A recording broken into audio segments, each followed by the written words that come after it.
哦，仲有啦 ，notice 屋主個地址通知咧係要用呢個擬作準則。tenant 嗰個住址咧係以呢個做準則，通常就係嗰間屋嘅。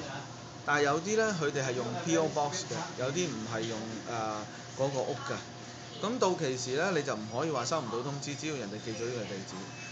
呢個咧係各雙方面嘅責任，如果有變嘅時候，你要通知對方。Tenant estoppel 嗱 certificate 嗱 waive 同埋 estoppel 你見唔見啊？佢擺埋一齊㗎嘛。所以35係 waive estoppel 喺呢度咯。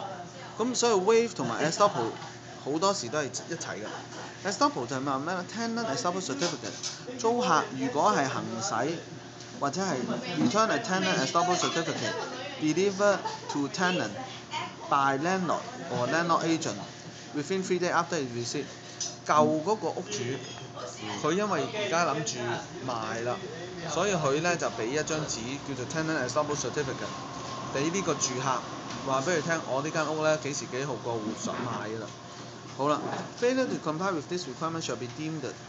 如果嗰個租客收到呢張 estoppel certificate， 佢唔去 return 呢張 certificate， 唔去 return 翻俾個 landlord。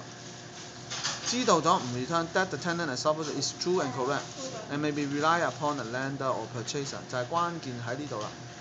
佢因為要你係喺個租約度收到呢張紙，你就應該係要還。可唔可以話收到之後當唔知係唔得，因為喺 lease 裏面要求你咁嘅。咁 tenant representative credit 咧就係話，如果嗰個租客係 warranty 咗講咗，佢喺呢一個 rental application 裏邊所寫嘅一切都係正確嘅。租客咧係授權嗰個屋主同埋個 booker 係去攞個 credit report 嘅。記得佢呢度係 periodically from time to time， 即係換句話說，租住咗五個月之後，佢如果想攞個 credit report 嘅時候咧，租客都其實 periodically 係應該要俾嘅。咁所以呢個 form 咧就係好咯。你俾其他嗰啲咁嘅 form 咧冇呢啲嘢㗎嘛。咁於是租客住咗5年之後咧，當佢個 credit 越嚟越差，業主想踢佢走，業主叫佢俾 credit report， 租客唔肯俾。咁而家呢個咧就 lock 咗話，租客唔可以唔肯俾，因為咧 in condition modify and enforcement 個 agreement 咯。